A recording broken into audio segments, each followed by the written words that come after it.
ബിസ്മില്ലാഹിർ റഹ്മാനിർ റഹീം.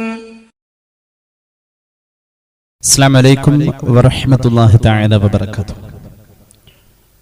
ബിസ്മില്ലാഹ് വൽഹംദുലില്ലാഹ് വസ്സലാത്തു വസ്സലാമു അലാ അഷ്റഫി റസൂലില്ലാഹ് വഅലാ ആലിഹിൽ ഫായിസീന ബിറിദല്ലാഹി അമ്മാ ബഅദ്. സത്യവിശ്വാസികളെ, അല്ലാഹു നമ്മെ എല്ലാ അർത്ഥത്തിലും സ്വീകരിക്കട്ടെ. നമ്മുടെ പാപങ്ങൾ അല്ലാഹു പുറത്തു തരട്ടെ. രോഗങ്ങൾ അല്ലാഹു ശിഫയാക്കട്ടെ. മരിച്ചുപോയവരുടെ ഖബർ അല്ലാഹു സന്തോഷത്തിലാക്കട്ടെ. തെറ്റുകുറ്റങ്ങൾ അവർക്ക് നമുക്കും അല്ലാഹു നിരുപാധികം മാപ്പാക്കി തരട്ടെ. നമ്മുടെയും കുടുംബത്തിന്റെയും സൃഷ്ട ആയുസ് അല്ലാഹു പൊരുത്തപ്പെട്ട വഴിയിൽ ഇസ്സത്തോടെ സന്തോഷത്തോടെ ദീർഘായുസ്സോടെ കഴിഞ്ഞ് ഈമാൻ സലാമത്തായി മരിക്കാനുള്ള മഹാഭാഗ്യം അല്ലാഹു നമുക്ക് എല്ലാവർക്കും നൽകട്ടെ. സത്യവിശ്വാസിയുടെ ആജന്മ വൈരിയാണ് പിശാച്. ഈ ശീർഷകത്തിലുള്ള ചർച്ചയാണ് നമ്മൾ നടത്തിക്കൊണ്ടിരിക്കുന്നത്. ഒരു മുഅ്മിനായ മനുഷ്യനെ സംബന്ധിച്ചിടത്തോളം പിശാച് മാത്രമല്ല അവന്റെ ശത്രു. പൈശാചിക പ്രേരണകളിലേക്ക് എത്തിപ്പെടുന്ന എല്ലാ സാധ്യതകളും അവന്റെ ശത്രു തന്നെയാണ്. ഇത് സംബന്ധമായ ധാരാളം ഉദ്ധരണികൾ പരിശുദ്ധമായ ഹദീസുകളിൽ നമുക്ക് കാണാൻ കഴിയും. അടിസ്ഥാനപരമായി പിശാച് തന്നെയാണ് ശത്രു. എന്നാലും പിശാച് ഇടപെടാൻ സാധ്യതയുള്ള, പിശാചിനെ സ്വാധീനിക്കാൻ പറ്റുന്ന എല്ലാ മേഖലകളെയും എല്ലാ കാര്യങ്ങളെയും ഒരു ശത്രുതയോടുകൂടെ തന്നെ സത്യവിശ്വാസി കണ്ടേ പറ്റും. ഒരു ഹദീസ് പറയാം. ഇമാം ഗസാലി അവിടുത്തെ ഇഹ്യായിലും മറ്റുമൊക്കെ ഉദ്ധരിക്കുന്ന ഒരു ഹദീസ്. പരിശുദ്ധ റസൂൽ സല്ലല്ലാഹു അലൈഹി വസല്ലം തങ്ങൾ പറയുന്നത്, ഒരു മുഅ്മിനായ മനുഷ്യന്റെ ജീവിതം 5 കെടുതികളുടെ ഇടയിലാണ്. ഈ ദുനിയാവിൽ ഒരു മുഅ്മിനായ മനുഷ്യൻ അവന്റെ ജീവിതം 5 കെടുതികൾ അല്ലെങ്കിൽ 5 ശത്രുക്കളുടെ ഇടയിലാണ്. ഒന്നാമത്തേത് മുഅ്മിനുൻ യഹ്സുദുഹു. മുഅ്മിനായ മനുഷ്യനോട് അസൂയ വെക്കുന്ന മറ്റൊരു മുഅ്മിനായ മനുഷ്യനാണെങ്കിലും അസൂയ ഉണ്ടാവും. ഒരു മുഅ്മിൻ മറ്റൊരു മുഅ്മിനോട് അസൂയ വെക്കാം. അസൂയ എന്നത് മുഅ്മിനാണെങ്കിൽ പോലും ഒഴിവാവില്ല എന്ന് ചില ഹദീസിലുണ്ട്. കാരണം ഈമാനും അമലും ഉള്ളോടത്തിലാണ് അസൂയ വന്നിട്ട് അസൂയ കൊണ്ട് എന്തെങ്കിലും നേട്ടമുണ്ടാക്കാൻ ഇബ്ലീസിന് കഴിയും. അസൂയ എന്നത് തീയ് വിറകിനെ തിന്നുന്ന പോലെ തിന്നുമെന്ന പുണ്യ നബി സല്ലല്ലാഹു അലൈഹി വസല്ലം പഠിപ്പിച്ചത്. അപ്പൊ ഒരു മുഅ്മിനിന് ശത്രുവായിട്ട് അവനോട് അസൂയ തോന്നുന്ന മറ്റൊരു മുഅ്മിനാവാം. അതിന്റെ ഇടയിലാ ജീവിതം. ഒന്നതാ. രണ്ടാമത്തേത് മുത്തനബി പഠിപ്പിച്ചു സല്ലല്ലാഹു അലൈഹി വസല്ലം, മുനാഫിഖുൻ യബ്ഗളുഹു. മുഅ്മിനോട് കോപം തോന്നാവുന്ന ഒരു മുനാഫിഖ്, ഒരു ശത്രുവാണിത്. ഈ ദുനിയാവിന്റെ ഒരു കെടുതിയാണിത്. മൂന്നാമത്തേത് വകാഫിറുൻ യുഖാതിലുഹു. ഒരു ഘട്ടത്തിൽ തന്നോട് ശാരീരിക പോരാട്ടം നടത്താൻ വരുന്ന ഒരു നിഷേധിയായ ഒരു ശത്രു പ്രതീക്ഷിക്കാം, ഒരു കയ്യാങ്കളി. അതും ഒരു ശത്രുതയാണ്. നാലാമത്തേത് വശൈത്വാൻ യുദില്ലുഹു. തന്നെ വഴിപിഴപ്പിക്കാൻ വേണ്ടി നിരന്തരം ശ്രമിച്ചുകൊണ്ടിരിക്കുന്ന പിശാച് അവന്റെ ഒരു ശത്രുവായി. ആ പിശാചിന്റെ സാന്നിധ്യത്തെ ഈ ദുനിയാവിന്റെ കെടുതികളിൽ പെടുത്തി അവൻ പരിഗണിക്കണമെന്ന് പുണ്യ നബി സല്ലല്ലാഹു അലൈഹി വസല്ലം 4 പറഞ്ഞു. അഞ്ചാമത്തേത് വനഫ്സുൻ തുനാസിഉഹു. തിന്മകളിലേക്കും താല്പര്യങ്ങളിലേക്കും അവനെ നിർബന്ധിക്കുന്ന അവന്റെ ശരീരത്തിന്റെ ആ ഒരു സ്വഭാവം ഉണ്ടല്ലോ. താല്പര്യങ്ങളിലേക്ക് ശരീരം മനുഷ്യനെ നിർബന്ധിക്കും. അങ്ങനത്തെ ശരീരം അവന്റെ ശത്രു, അല്ലെങ്കിൽ അവൻ അഭിമുഖീകരിക്കേണ്ട 5 കെടുതികളിൽപ്പെട്ട 5ാമത്തെ കെടുതി എന്ന് പുണ്യ നബി സല്ലല്ലാഹു അലൈഹി വസല്ലം. ഇത്തരം സന്ദർഭത്തിൽ ഈ ശരീരത്തിന്റെ താല്പര്യത്തിൽ പലരും പെട്ടുപോവാറുണ്ട്. സ്വാഭാവികമാണ്. ശരീരത്തിന്റെ താല്പര്യം ഒരു ക്ഷീണമായിരിക്കാം ശരീരം നമ്മുടെ മുന്നിൽ കാണിച്ചു തരുന്നത്. ശരീരം അവിടെ അഭിപ്രായപ്പെടുന്നത് ആ ക്ഷീണത്തിനനുസരിച്ച വിശ്രമമായിരിക്കും. അങ്ങനെ പലതുമുണ്ട്. ഏതായാലും ശരീരത്തിന്റെ താല്പര്യം എന്നതൊരു ശത്രുവിനെ പോലെ കാണണം. അങ്ങനെ വരുമ്പോ യജ്ബു അലൈഹി മുജാഹദത്തുഹാ. ആ ശരീരത്തോട് പോരാടുക എന്നത് മുഅ്മിനിന് നിർബന്ധമാണെന്ന് മഹാന്മാർ പഠിപ്പിക്കുകയാണ്, ഹദീസിലുണ്ട്. അപ്പോൾ നമ്മുടെ ജീവിതത്തിന്റെ ചുറ്റുപാടിൽ നമുക്ക് ശത്രുവായി നമ്മുടെ ശരീരത്തിന്റെ താല്പര്യം, പിശാച് ഇടപെടുന്ന ഒരു രംഗമാണിത്. രസകരമായ ഒരു സംഭവം നമുക്ക് ഹദീസിൽ കാണാം. ഇമാം ഗസാലി തന്നെ ഇഹ്യായിൽ രേഖപ്പെടുത്തുന്നുണ്ട്.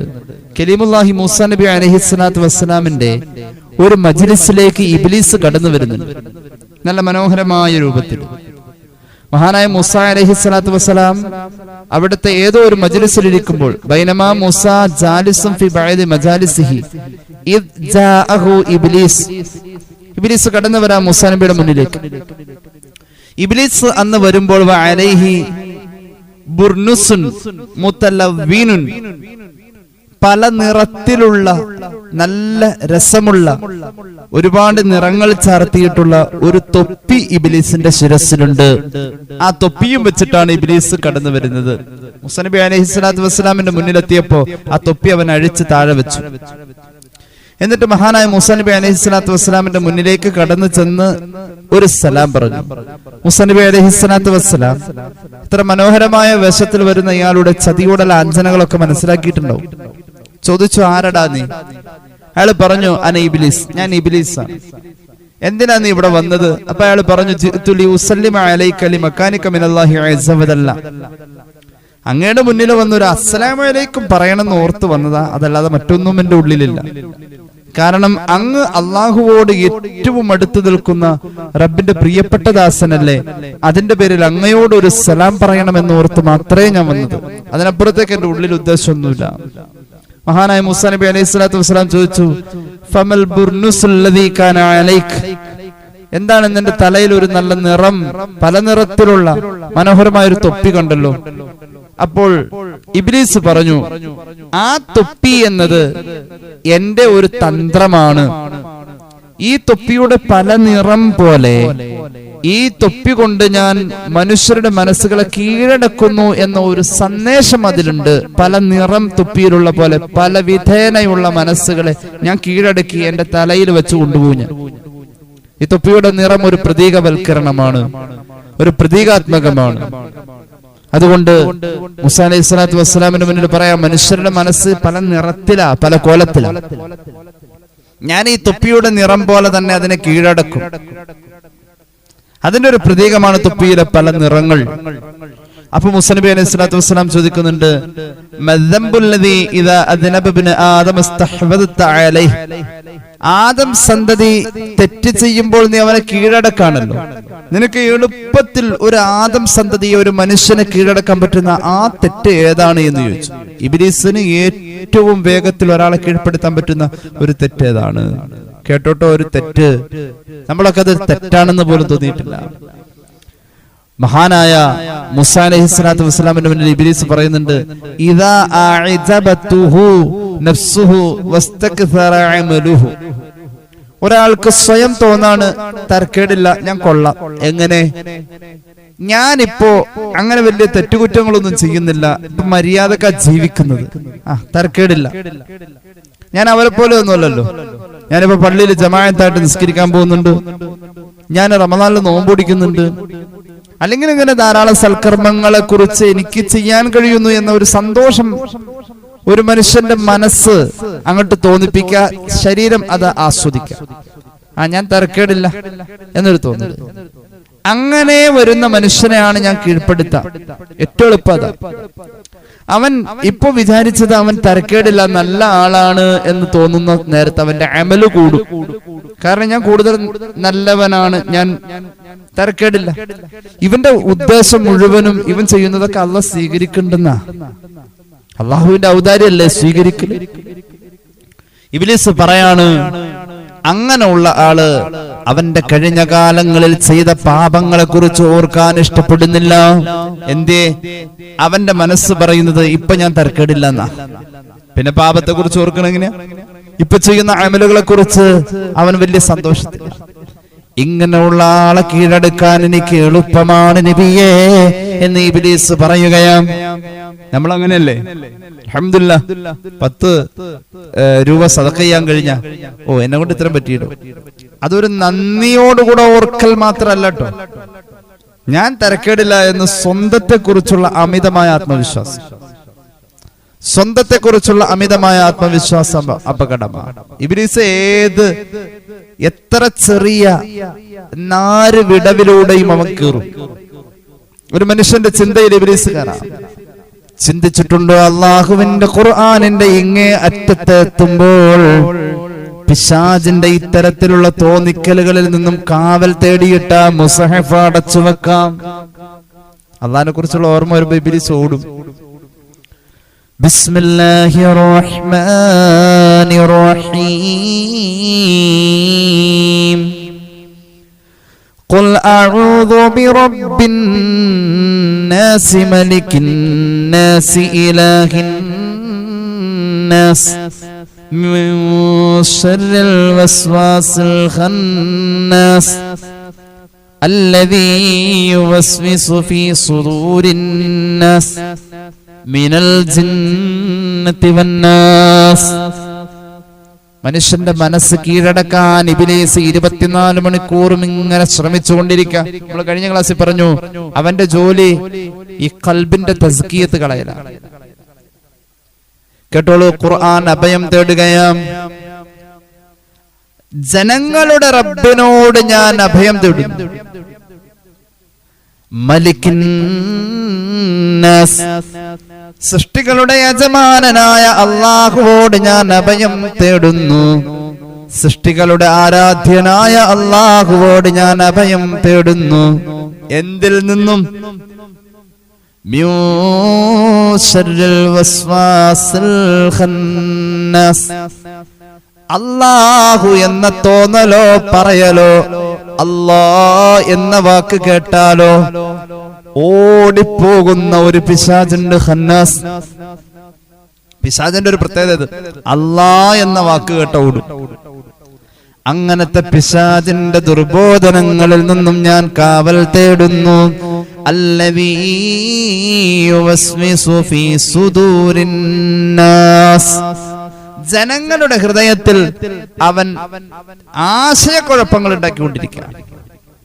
മഹാന്മാർ ഇതിന് കൊടുത്തിട്ടുള്ളതായ വ്യാഖ്യാനം, അല്ലാഹു എന്ന ചിന്തയിൽ നിന്നും മനസ്സ് അകലെ പോകുമ്പോൾ ഈ പിശാച് കയറുകയാണ്. അപ്പൊ അല്ലാഹ് എന്ന ചിന്ത ഉള്ളിൽ കൊണ്ടുവന്നു കഴിഞ്ഞാൽ അവൻ ആ ഭാഗത്തുണ്ടാവില്ല. അവൻ ഖന്നാസാണ്. ഖന്നാസ് എന്ന് പറഞ്ഞാൽ മാറി നിൽക്കുന്നവൻ. അല്ലാഹു അവന്റെ എല്ലാ പ്രേരണ പ്രചോദനങ്ങളിൽ നിന്നും പാഠം ഉൾക്കൊണ്ട് വിവേകത്തോടെ മാറാനുള്ള ഒരു കഴിവ് നമുക്ക് തന്നനുഗ്രഹിക്കട്ടെ. എന്നാൽ വിഡ്ഢികൾ പിശാചിന്റെ കൂടെ കൂടാ. നമ്മൾ വിഡ്ഢികളാവാറുണ്ട്. പലപ്പോഴും നമ്മൾ വിഡ്ഢികളാവാറുണ്ട്. ഒന്ന് സ്വയം വിചാരണ ചെയ്തു നോക്കാം. മഹാന്മാരെ പഠിപ്പിക്കാം. പിശാചിന്റെ വഴിയെ പോകുന്ന വിഡ്ഢിയെ തിരിച്ചറിയാൻ 4 അടയാളം കാണാം. പിശാചിന്റെ വഴിയെ പോകുന്ന വിഡ്ഢിയെ തിരിച്ചറിയാൻ 4 അടയാളമുണ്ട്. അലാമത്തുൽ ജാഹിലി 4 അശ്യാ. പിശാചിന്റെ വഴിക്ക് പോകുന്ന വിഡ്ഢിയെ തിരിച്ചറിയാൻ 4 അടയാളം. ഒന്നാമത്തേത് അൽ ഗളുബ് മിൻ ഗൈരി ശൈഇ, ഒരു കാര്യമില്ലാതെ ദേഷ്യം വരുന്ന ആള്.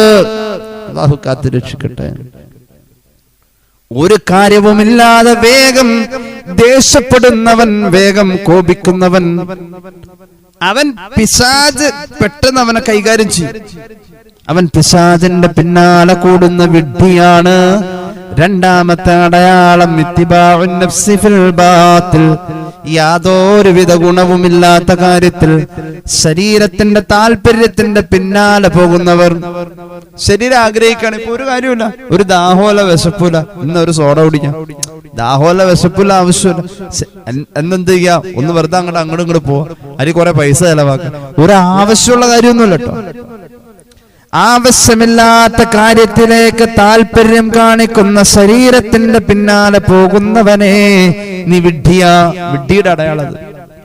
മൂന്നാമത്തേത് ഇൻഫാഖുൽ മാലി ഫീ ഗൈരി ഹഖ്, അർഹതയില്ലാത്തോടത്ത് പണം പൊടിക്കുന്നവൻ. അല്ലാഹു കാത്തുരക്ഷിക്കട്ടെ. നാലാമത്തെ അടയാളം ഖില്ലത്തു മഅരിഫത്തി സ്വദീഖിഹി മിൻ അദുവിഹി, തന്റെ ആഖിറം നഷ്ടപ്പെടുത്തുന്ന സൗഹാർദ്ദത്തെ തിരിച്ചറിയാനുള്ള കഴിവ് മനസ്സിന് ഇല്ലാതെ പോയവൻ എന്നതാണ് നാലാമത്തെ അടയാളം. ഇന്നത്തെ സൗഹൃദങ്ങൾ എങ്ങനെയാ? ഇന്നത്തെ കൂട്ടുകെട്ടുകൾ എങ്ങനെയാ? ഇന്നത്തെ കൂട്ടുകെട്ടുകൾ ആഖിറം നശിപ്പിക്കാൻ ഏറെ സ്വാധീനിക്കുന്ന കൂട്ടുകെട്ടുകളാണ്. ഇങ്ങനെ വരുന്നോടത്ത് മഹാന്മാർ പഠിപ്പിക്കുന്നു, പിശാചിന്റെ വഴിയെ പോകുന്ന സൗഹൃദങ്ങളെ, പിശാചിന്റെ വഴിയെ പോകാൻ സാധ്യതയുള്ള കാര്യങ്ങളെ തിരിച്ചറിഞ്ഞേ പറ്റൂ. അള്ളാഹു തൗഫീഖ് നൽകട്ടെ. വിഡ്ഢിയ പിശാചിന്റെ പിന്നാലെ പോവാം. ഈ പറയപ്പെട്ട 4 അടയാളം നമ്മളിലുണ്ടോ എന്ന ഒരു സ്വയം വിചാരണ നമുക്ക് നിർബന്ധം ഉണ്ടെങ്കിൽ നമ്മൾ പിശാചിന്റെ പിന്നാലെയാണ്. അള്ളാഹു കാത്തുരക്ഷിക്കട്ടെ. ഒരു കാര്യം പറയട്ടെ, മഹാന്മാർ ഈ വിഷയത്തിൽ എത്രയാ ഗവേഷണം ചെയ്തത്. മഹാന്മാര് ഗവേഷണം ചെയ്ത് എങ്ങനെയൊക്കെയാ നമ്മുടെ ജീവിതത്തിലേക്ക് പിശാച് കടന്നു വരാം. അവര് ഗവേഷണം ചെയ്തു. അവര് ഗവേഷണം ചെയ്തപ്പോ 10 ആയത്തുകൾ മുറുകെ പിടിച്ചാൽ ഒരിക്കലും പിശാച് നിന്റെ പിന്നാലെ വരൂല. അങ്ങനെ കണ്ടെത്തി. 10 ആയത്തുകൾ മുറുകെ പിടിക്കുന്ന മനുഷ്യന്റെ പിന്നാലെ ഇബ്ലീസ് വരൂല. പിശാചിന്റെ ഉപദ്രവം അവന് ഉണ്ടാവൂല. മഹാന്മാർ ഗവേഷണം നടത്തി കണ്ടെത്തി. കേട്ടോ, മഹാന്മാർ ഉദ്ധരിക്കുന്നത് കണ്ടോളൂ. 10 ആയത്തുകൾ എന്ന് പറഞ്ഞാൽ 10 ഇടങ്ങൾ. നമ്മുടെ ജീവിതത്തിന്റെ ഭാഗങ്ങളിലേക്ക് ഇബ്ലീസ് കടന്നു വരുന്ന 10 കവാടങ്ങൾ ഉണ്ടെന്നാ പറയാം. എന്ന് പറഞ്ഞാൽ 10 സാഹചര്യങ്ങൾ. അവിടെ 10 ആയത്തുകൾ കൃത്യമായി അത് ബോധ്യപ്പെടുത്തി തരുന്നു. ആ 10 ആയത്തിന്റെ തത്വം മുറുകെ പിടിച്ചു കഴിഞ്ഞാൽ പിശാച് നമ്മുടെ പിന്നാലെ വരണം. കേട്ടോളൂ, മഹാന്മാർ പറയാ, ചില തത്വജ്ഞാനികളായ ആത്മസൂരികളായ മഹാന്മാർ അവർ വിലയിരുത്തി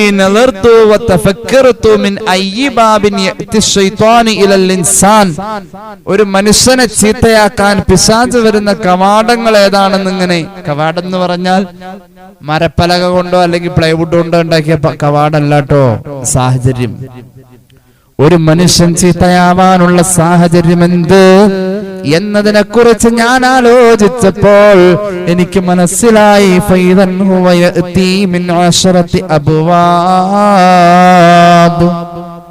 ഒരു മനുഷ്യനെ ചീത്തയാക്കാൻ പിശാച് 10 അവസരങ്ങൾ ഉപയോഗപ്പെടുത്തുന്നു. 10 കവാടങ്ങളിലൂടെ പിശാച് ഒരാളിലേക്ക് പ്രാപിക്കുന്നു എന്ന് മഹാന്മാർ കണ്ടെത്തി. ഒന്നാമത്തേത്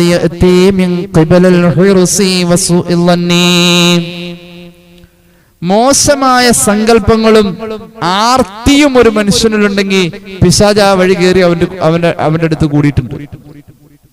മോശമായ സങ്കല്പങ്ങൾ അതുപോലെ തന്നെ ആർത്തിയും ഒരു മനുഷ്യന്റെ ഉള്ളിലുണ്ട് എങ്കിൽ ഇതിനെ ഒന്ന് പ്രതിരോധിക്കണമല്ലോ. ഖുർആനിന്റെ ശകാര ഭാഷയെ തേടി ഞാൻ മഹാന്മാര് പറയാണ്. അങ്ങനെ ഇരിക്കെ അല്ലാഹുവിന്റെ ഖുർആനിലെ സൂറത്ത് ഹൂദിന്റെ 6-ാമത്തെ ആയത്ത് ഞാൻ കണ്ടു. എനിക്ക് അല്ലാഹ് തന്ന ഉള്ളത് കൊണ്ട് തൃപ്തിപ്പെട്ട് ജീവിക്കണം, അതിന് പ്രാപ്തനാവണം ഞാൻ. അല്ലാഹു എനിക്ക് തന്നത് എത്ര കുറഞ്ഞതാണ് എങ്കിലും ആർത്തി പാടില്ലല്ലോ. ആ കുറഞ്ഞത് കൊണ്ട് തൃപ്തിപ്പെട്ട് ജീവിക്കണമെന്ന തീരുമാനത്തിൽ എന്നെ എത്തിക്കാൻ പരിശുദ്ധ ഖുർആനിൽ എവിടെ ആയത്ത് എന്ന് ഞാൻ ഗവേഷണം ചെയ്തു. അപ്പോൾ സൂറത്ത് ഹൂദിന്റെ 6-ാമത്തെ ആയത്ത് ഞാൻ കണ്ടെത്തി. എന്റെ മനസ്സ് ചിന്തിച്ച ആ ആർത്തിയെ ഞാൻ തച്ചുടച്ചു കളഞ്ഞു. സൂറത്ത് ഹൂദിന്റെ 6-ാമത്തെ ആയത്ത് എന്താ? ഉള്ളതുകൊണ്ട് തൃപ്തിപ്പെടണമെന്ന ഒരു മെസ്സേജാ. ഉള്ളത് കൊണ്ട് തൃപ്തിപ്പെടണമെന്ന മെസ്സേജ്. ബിസ്മില്ലാഹിർ റഹ്മാനിർ റഹീം. വമാ മിൻ ദാബത്തിൻ ഫിൽ അർദ് ഇല്ലാ അലല്ലാഹി റിസ്ഖുഹാ വയഅലമു മുസ്തഖറഹാ വമുസ്തൗദഅഹാ കുല്ലു ഫീ കിതാബിൻ മുബീൻ. ആർത്തി വെച്ചിട്ട് എന്ത് കാര്യം? ആർത്തി വെച്ചിട്ട് ഒരു കാര്യവുമില്ല. എല്ലാവർക്കും കഴിക്കാനും കുടിക്കാനും ജീവിക്കാനും ഉള്ളത് എത്രയെന്ന വിഹിതം അല്ലാഹ് നിശ്ചയിച്ചിട്ടുണ്ടേ. ആർത്തി പിടിച്ചിട്ട് എന്താ കാര്യം? എന്തോരാർത്തി പിടിച്ചാലും ആർത്തി എന്നത് പിശാച് കയറുന്ന ഒരു ഇടമാണ്, പിശാച് വരുന്ന കവാടമാം. അപ്പൊ സൂറത്ത് ഹൂദിന്റെ ആയത്ത്. രണ്ടാമത്തേത് ഞാൻ ചിന്തിച്ചപ്പോ പിശാച് വരാനുള്ള 2-ാമത്തെ കവാടം ഒരു മനുഷ്യന് കൂടുതൽ കാലം ജീവിക്കാൻ കഴിയുമെന്ന ഒരു തോന്നലുണ്ടാവാറുണ്ട്. അതായത് ഈ അടുത്ത കാലത്തൊന്നും ഞാൻ മരിക്കൂല എന്നൊരു തോന്നൽ. അങ്ങനെ ഒരു മനുഷ്യന്മാർക്ക് ഈ അടുത്ത കാലത്തൊന്നും ഞാൻ മരിക്കൂല എന്ന തോന്നലൊരു മനുഷ്യന് വന്നാൽ സ്വന്തം മരണത്തെ കുറിച്ചുള്ള ഓർമ്മ നഷ്ടപ്പെടുന്നോടത്ത് ഇബ്ലീസ് കയറാം. ഇങ്ങനെ വരുന്നോടത്ത് ഞാൻ ചിന്തിച്ചു, ഏത് സമയവും സംഭവിക്കാൻ സാധ്യതയുള്ള ഒരു യാഥാർത്ഥ്യമല്ലേ മരണം. ഖുർആന്റെ ഒരു ഉപദേശവും സകാരവും ആ ഭാഷ ഒന്നുണ്ടെങ്കിൽ എനിക്ക് അങ്ങോട്ട് നന്നാവാലോ. അങ്ങനെ ഇരിക്കെ ഞാൻ ചിന്തിച്ചു, പരിശുദ്ധ ഖുർആൻ സൂറത്തുൽ ലുഖ്മാന്റെ 34-ാമത്തെ ആയത്തില് ആ തത്വമുണ്ട്. ശാശ്വത ജീവിതം മോഹിക്കേണ്ട, എപ്പോ വേണേലും മരിക്കാം, മരണത്തിന് തടസ്സമല്ല. അങ്ങനെ വന്നപ്പോ എന്റെ മനസ്സിൽ തോന്നി, ഇബ്ലീസ് കയറാൻ ഇടമായി ഞാൻ കണ്ടെത്തിയ ആ ശാശ്വത ജീവിതത്തിന്റെ മോഹത്തെ ഞാൻ തച്ചുടച്ചു കളഞ്ഞു. സൂറത്തുൽ ലുഖ്മാന്റെ 34-ാമത്തെ ആയത്ത് എന്താ പറഞ്ഞത്? ബിസ്മില്ലാഹിർ റഹ്മാനിർ റഹീം. ഇന്നല്ലാഹ ഇൻദഹു ഇൽമുസ് സാഅ വയുനസ്സിലുൽ ഗൈസ വയഅലമു മാ ഫിൽ അർഹാം വമാ തദ്രീ നഫ്സും മാദാ തക്സിബു ഗദാ വമാ തദ്രീ നഫ്സും ബിഅയ്യി അർളിൻ തമൂത് ഇന്നല്ലാഹ അലീമുൻ ഖബീർ വമാ തദ്രീ നഫ്സും ബിഅയ്യി അർളിൻ തമൂത്. ഒരു ശരീരത്തിനും അറിയൂല ആ ശരീരം എവിടെയാ മരിച്ചു വീഴാ എന്ന്. ഈ ആയത്തന്നെ നന്നാക്കി. രണ്ടാമത്തെ ആയത്തതാ. മൂന്നാമത് ഞാൻ ചിന്തിച്ചു, ഇബ്ലീസ് വന്നുകൂടാൻ സാധ്യതയുള്ളതായ ഒരു കവാടം. ഞാൻ കൂടുതൽ നേട്ടങ്ങൾ തേടി സുഖങ്ങൾ തേടി പോവലാണല്ലോ. അങ്ങനെ വരുന്നോടത്ത് ഞാൻ ചിന്തിച്ചു, ഈ നേട്ടങ്ങളും സുഖങ്ങളും ശാശ്വതമല്ല, ഇത് എപ്പോ വേണമെങ്കിലും നഷ്ടപ്പെടാവുന്നതാണല്ലോ. ഇത് സംബന്ധമായി ഖുർആനിൽ ആയത്തുണ്ടാവുമല്ലോ. ചിന്തിച്ചപ്പോഴാ സൂറത്തുൽ ഹിജ്റിന്റെ 3-ാമത്തെ ആയത്ത് എനിക്ക് പിടികിട്ടിയത്. എന്റെ മനസ്സിൽ തോന്നിയ അനുഗ്രഹങ്ങളുടെ ശാശ്വത ഭാവത്തെ ഞാൻ ചിന്തിച്ചതിനെ ഞാൻ തച്ചുടച്ചു കളഞ്ഞു. ഇത് എപ്പോ വേണമെങ്കിലും നശിക്കാം. കൂടുതൽ നേട്ടങ്ങളും പുരോഗതിയും മാത്രം ആലോചിച്ചിട്ട് കാര്യമില്ല, ദുനിയാവ് എപ്പോ വേണമെങ്കിലും നശിച്ചു പോവാന്ന. അങ്ങനെ ഞാൻ ആയത്തിലേക്ക് കടന്നു. സൂറത്തുൽ ഹുജ്റിന്റെ 3-ാമത്തെ ആയത്ത്. ذرهم يأكلوا ويتمتعوا ويلههم الأمل فسوف يعلمون. കുറഞ്ഞ കാലം മാത്രമാണ് ഒരു മനുഷ്യന്റെ ആശ നിർവഹണത്തിന് ഈ ഭൂമിയിൽ ഇടമുള്ളൂ എന്നതാ ഖുർആൻ പറഞ്ഞത്. പിന്നെ ഞാൻ ആലോചിച്ചു, എവിടെയാ പിശാച് വന്നുകൂടാ? അപ്പോഴുണ്ട് ഞാൻ കണ്ടെത്തി, ഒരു മനുഷ്യന് തന്നെ കുറിച്ചുള്ളതായ തരക്കേടില്ലല്ലോ ഞാൻ എന്ന തോന്നൽ. നമ്മൾ ആദ്യം പറഞ്ഞുകൊണ്ട് തുടങ്ങി. ഇബ്ലീസ് കയറുന്നൊരിട, ഞാൻ തരക്കേടില്ലല്ലോ, ഞാൻ ഉംറ ചെയ്തല്ലോ, ഞാൻ ഹജ്ജ് ചെയ്തല്ലോ, ഞാൻ ഇപ്പോൾ വലിയ നല്ല ദീനിയായ മനുഷ്യനെ. ഇപ്പൊ എന്റെ കൂട്ടുകാരുടെ വാട്സാപ്പ് നമ്പറിലൊക്കെ ഉസ്താദ്മാരൊക്കെ ഉണ്ട്, നല്ല നല്ല സ്വാലിഹീങ്ങളുണ്ട്. ഞാൻ തരക്കേടില്ലല്ലോ എന്ന തോന്നല്. അങ്ങനെ വരുന്നോടത്ത് ഞാൻ ചിന്തിച്ചു, ഇത് എന്റെ മനസ്സിന്റെ കേടല്ലേ, എന്റെ ആഖിബത്ത് എങ്ങനെയാകും എന്നതിനെ കുറിച്ച് ഞാൻ ആലോചിച്ചു. അപ്പോഴുണ്ട് ഇതിന് ഖുർആനിൽ പരിഹാരം കാണുമല്ലോ. പരിശുദ്ധ ഖുർആനിനെ കുറിച്ച് ഞാൻ ഖുർആനിനെടുത്ത് വെച്ചുകൊണ്ട് ആലോചിച്ചപ്പോ സൂറത്ത് ഹൂദിന്റെ 105-ാമത്തെ ആയത്ത് എന്റെ മുന്നിൽ കണ്ടു. ഒരു മനുഷ്യന്റെ അവസാനം എങ്ങനെയാവും എന്നതിനെ പറ്റി പറയാൻ പറ്റില്ലല്ലോ. പിന്നെ ഞാൻ തരക്കേടില്ല എന്ന് എത്ര കണ്ട് സ്വയം അമിതമായ ആത്മവിശ്വാസം കൊള്ളില്ലല്ലോ. അപ്പോഴാണ് സൂറത്ത് ഹൂദിന്റെ 105-ാമത്തെ ആയത്ത് എന്നെ നന്നാക്കിയത്.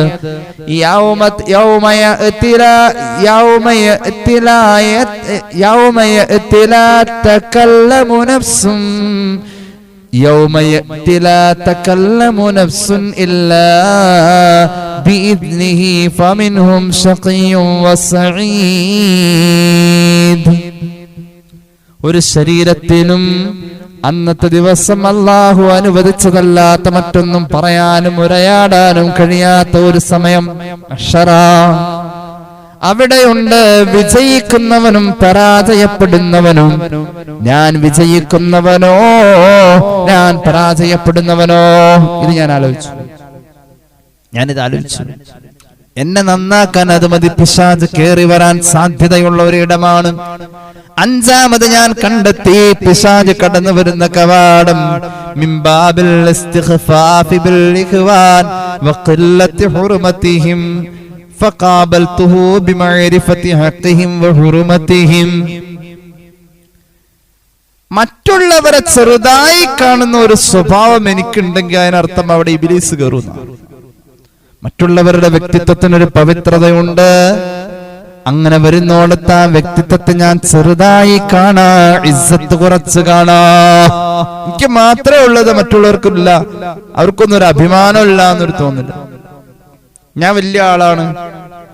അങ്ങനെ വരുന്ന ചിന്തയിൽ ഇബ്ലീസ് കയറുമെന്ന് ബോധ്യമായോടത്ത് അത് ചികിത്സിക്കാൻ ഞാൻ ഖുർആൻ പരുതിയപ്പോൾ സൂറത്തുൽ മുനാഫിഖൂന്റെ 8-ാമത്തെ ആയത്ത് എനിക്ക് കിട്ടി. ഞാൻ എന്റെ മനസ്സിൽ നിന്ന് ചിന്ത തന്നെ കളഞ്ഞു. എല്ലാവർക്കും ഒരു വ്യക്തിത്വം ഉണ്ട്, അത് ബഹുമാനിക്കേണ്ടതാണ്. ഏതാണ് ഈ ആയത്ത്?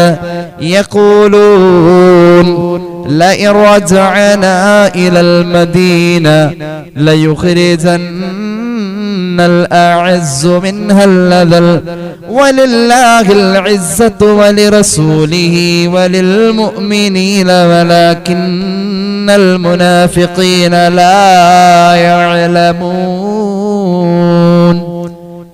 ഇസ്സത്ത് അല്ലാഹുവിനുള്ളതാ, ഇസ്സത്ത് അല്ലാഹുവിന്റെ റസൂലിനുള്ളതാ, ഇസ്സത്ത് മുഅ്മിനീങ്ങൾക്കുള്ളതാ. അതാരും ചെറുതായി കാണണ്ട. ആരെങ്കിലും ചെറുതായി കാണുന്ന ഒരു സ്വഭാവം എനിക്കുണ്ടെങ്കിൽ അവിടെ ഇബ്ലീസ് കയറിയിട്ടുണ്ട്.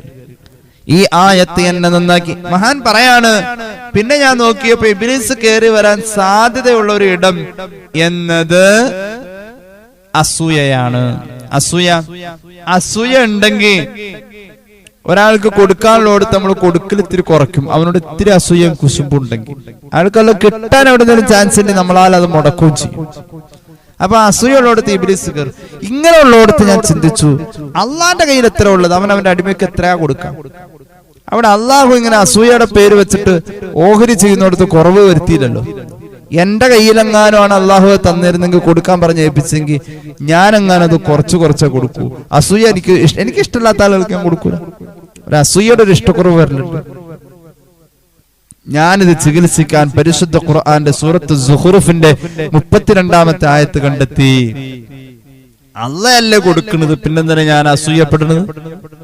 ആ സന്ദേശം പറഞ്ഞ ആയത്ത് എന്നെ നന്നാക്കി. ഏതാണ് ആയത്ത്? അഹും യഖ്സിമൂന റഹ്മത റബ്ബിക്. അല്ലാഹുവിന്റെ കാരുണ്യത്തെ അവരാണോ വീതം ചെയ്ത് കൊടുക്കുക? അവരുടെ കയ്യിലെങ്ങാനും ഏൽപ്പിച്ച വീതം ചെയ്യൽ നടക്കില്ലേ? نحن قسمنا بينهم معيشتهم في الحياة الدنيا ورفعنا بعضهم فوق بعض درجات ليتخذ بعضهم بعضا سخريا ورحمة ربك خير مما يجمعون. അല്ലാഹു വീതം ചെയ്തു കൊടുത്തിട്ടുണ്ട്. എനിക്കുള്ളത് അല്ലാഹു തന്നു, അവനുള്ള അല്ലാഹു കൊടുത്തു. ഞാൻ അസൂയപ്പെട്ടിട്ട് കാര്യമില്ല. അസൂയപ്പെടാനുള്ള ഒരു ഇടം പിശാച് കയറാനുള്ളതാണ്. സൂറത്ത് സുഖ്റുഫിന്റെ 32-ാമത്തെ ആയത്ത് പിശാച് കയറാനുള്ള ആ ഇടത്തെ അടച്ചു കളഞ്ഞ്. ഏഴാമത് ഞാൻ ചിന്തിച്ചപ്പോൾ കണ്ടെത്തി, പിശാച് വന്നുകൂടുന്ന ആ ഭാഗമുണ്ടല്ലോ, കവാടം, എനിക്ക് മനസ്സിലായി അത് ലോകമാന്യതയും ആളുകൾ പൊക്കിപ്പറയലുമാണ്. ജനങ്ങളെ നമ്മളെ നന്നാക്കി പറയും, പൊക്കിപ്പറയും, പൊന്തിച്ചു പറയും, നമ്മളെ പുകഴ്ത്തി പറയും. അല്ല, നമുക്കും തോന്നും 4 ആള് കണ്ട തരക്കേടില്ല, എല്ലാരും ഒന്ന് അറിഞ്ഞോട്ടെ, തരക്കേടില്ല. ഈ ചിന്ത വരുന്നോടത്ത് ഞാൻ അതിനെ പ്രതിരോധിക്കാൻ ഖുർആനിൽ കണ്ടെത്തിയ മരുന്നുകൾ. പരിശുദ്ധ ഖുർആൻ സൂറത്തുൽ കഹ്ഫിന്റെ 110-ാമത്തെ ആയത്താണ്. അങ്ങനെ ജനങ്ങളെ പൊന്തിച്ചു പറയുന്നത് കൊണ്ടോ, അതുപോലെ തന്നെ ജനങ്ങൾ കാണട്ടെ എന്ന് കരുതി ഞാൻ ചെയ്യുന്നത് കൊണ്ടോ ഒരു ഗുണമില്ല എന്ന് പറഞ്ഞ ആയത്ത് മരുന്നാണ്. എന്റെ ഹൃദയത്തിന്റെ ആ രോഗത്തിന് മരുന്നാണ്. ആ ആയത്ത് ഞാൻ കണ്ടെത്തി. പിശാച് തൊടൂല മരുന്നാണ്. ആയത്ത് പരിശുദ്ധ ഖുർആൻ സൂറത്തുൽ കഹ്ഫ്. ഇഖ്ലാസ് വേണേ, ഇഖ്ലാസ് ഇല്ലാത്തത് അല്ലാഹുവിന് വേണ്ട. സ്വാലിഹായ അമലായിരിക്കണം. ഫമൻ കാന യർജൂ ലിഖാഅ റബ്ബിഹി ഫൽയഅമൽ അമലൻ സ്വാലിഹൻ വലാ യുശ്രിക് ബിഇബാദത്തി റബ്ബിഹി അഹദാ. ഈ ആയത്ത് എന്റെ കണ്ണ് തുറപ്പിച്ചു. അല്ലാഹു തൗഫീഖ് നൽകട്ടെ. ചിന്തിച്ചു, ഇബ്ലീസ് കടന്നു വരാൻ സാധ്യതയുള്ള പിന്നെ ഞാൻ കണ്ടെത്തിയ കവാടം എന്നത് പിശുക്കാണ്. പിശുക്ക് അതൊന്നും നന്നാക്കണോലോ. അപ്പൊ ഞാൻ ചിന്തിച്ചപ്പോൾ, എന്തിനാ ഞാൻ പിശുക്കുന്നത്? അള്ളാഹുവിന്റെ മാർഗത്തിൽ ചെലവ് ചെയ്യാൻ ഞാൻ പിശുക്ക് കാണിക്കുന്ന അല്ലാഹ് തരൂലോ. അള്ളാന്റെ കയ്യിൽ ഒരുപാടുണ്ടല്ലോ. ഇത് സംബന്ധമായ ആയത്ത് ഞാൻ നോക്കിയപ്പോൾ എനിക്ക് എന്റെ ഹൃദയത്തെ ചികിത്സിക്കാൻ കഴിഞ്ഞു. അള്ളാഹുവിന്റെ കയ്യിലുള്ളത് അള്ളാഹു കൊടുക്കാൻ യഥേഷ്ടമുള്ളവനാണ്. ജനങ്ങൾക്ക് അവൻ യഥേഷ്ടം കൊടുക്കുന്നു. അള്ളാഹുവിന്റെ കയ്യിലുള്ളത് എന്നും ശേഷിക്കുന്നതാണ്. അവന്റെ അടുക്കൽ മാന്യൻ എന്ന് പറയുന്നത് പിശുക്കനല്ല, തഖ്വയുള്ളവനാണ്. യാ അയ്യുഹന്നാസ് സൂറത്തുൽ ഹുജറാത്തിന്റെ 13-ാമത്തെ ആയത്താണ് എനിക്കതിന് ഉത്തരമായി കിട്ടിയത്. പിശുക്കൻ ഒരിക്കലും മാന്യനല്ല, പിശുക്കൻ മാന്യനല്ല. യാ അയ്യുഹന്നാസ് ഇന്നാ ഖലഖനാകും മിൻ ദക്കരിൻ വഉൻസാ وجعلناكم شعوبا وقبائل لتعارفوا إن أكرمكم عند الله أتقاكم إن الله عليم خبير إن أكرمكم عند الله أتقاكم. പിന്നെ ഞാൻ ചിന്തിച്ചപ്പോൾ ഇബ്ലീസ് ജീവിതത്തിലേക്ക് കടന്നു വരുന്നതായ 10-ാമത്തെ കവാടം അത് അതിമോഹമാ. വല്ലാതെ മോഹിക്കും. നിരാശ എന്ന് പറയുന്ന കാര്യം ചില കാര്യത്തിൽ വേണ്ടതാ, ചില കാര്യത്തിൽ അത് വേണ്ടതാ. അള്ളാഹുവിനെ തഖ്വ ചെയ്ത് ജീവിക്കുമ്പോൾ അള്ളാഹു വിശാലമാക്കി തരും. അപ്പോഴാണ് നമുക്ക് ആശ്വാസത്തോടു കൂടെ ജീവിക്കാൻ കഴിയാം. അല്ലാതെ നമ്മൾ കുറെ ആർത്തി വെച്ചിട്ട് കാര്യമില്ല. എനിക്ക് ചില നിരാശകൾ ഉണ്ട്. എന്താ നിരാശ? റബ്ബിന്റെ റഹ്മത്തിലുള്ള നിരാശ. അതേക്കുറിച്ച് ഞാൻ ആലോചിച്ച് ഞാൻ എന്റെ അതിമോഹങ്ങൾക്ക് നിയന്ത്രണം വെച്ചു. പരിശുദ്ധ ഖുർആൻ പരിധിയപ്പോൾ സൂറത്ത് ത്വലാഖിന്റെ 3-ാമത്തെ ആയത്ത്, 2-ാമത്തെ ആയത്തിന്റെ അവസാന ഭാഗവും 3-ാമത്തെ ആയത്തും കൂടി എനിക്കതിന് മരുന്നായി കിട്ടി. ومن يتق الله يجعل له مخرجا ويرزقه من حيث لا يحتسب ومن يتوكل على الله فهو حسبه إن الله بالغ أمره قد جعل الله لكل شيء قدرا. അള്ളാഹു തന്നാലേ ഉണ്ടാവൂ. ഞാൻ ഇങ്ങനെ മോഹിച്ചിട്ട് എന്ത് കാര്യം? അള്ളാഹു തരാത്ത കാര്യത്തിൽ അള്ളാഹുവിന്റെ റഹ്മത്തിലെ എനിക്ക് നിരാശയുള്ളൂ. ഇങ്ങനെ ഒരു നിരാശ കൊണ്ട് എന്റെ വ്യാമോഹങ്ങൾക്ക് ഞാൻ നിയന്ത്രണം വെച്ചു എന്ന് മഹാന്മാര് പറയാം. അപ്പൊ ജീവിതത്തിൽ ഇബ്ലീസ് കടന്നു വരാൻ സാധ്യതയുള്ള മേഖലകളെ കണ്ടെത്തി നമ്മൾ സ്വയം ശുശ്രൂഷിക്കാൻ ഈ 10 ആയത്തുകൾ മരുന്നാണ്. അള്ളാഹു തൗഫീഖ് നൽകട്ടെ. പിശാചിന്റെ എല്ലാ പ്രചോദനങ്ങളിൽ നിന്നും അള്ളാഹു നമുക്ക് അഭയം നൽകട്ടെ എന്ന് ദുആ ചെയ്തുകൊണ്ട് ഇൻഷാ അല്ലാഹ് ഒരുപാട് പേര് നമ്മുടെ ദുആക്ക് വസിയത്ത് ഏൽപ്പിച്ചിട്ടുണ്ട്. 3 സ്വലാത്ത് ചൊല്ലി ദുആ ചെയ്യാം. സല്ലല്ലാഹു അലാ മുഹമ്മദ് സല്ലല്ലാഹു അലൈഹി വസല്ലം സല്ലല്ലാഹു അലാ മുഹമ്മദ് സല്ലല്ലാഹു അലൈഹി വസല്ലമ അല്ലാഹുമ്മ സല്ലി അലാ മുഹമ്മദ് യാ റബ്ബി സല്ലി അലൈഹി വസല്ലം. അൽഹംദുലില്ലാഹി റബ്ബിൽ ആലമീൻ. اللهم صل على سيدنا محمد وعلى آل سيدنا ومولانا محمد.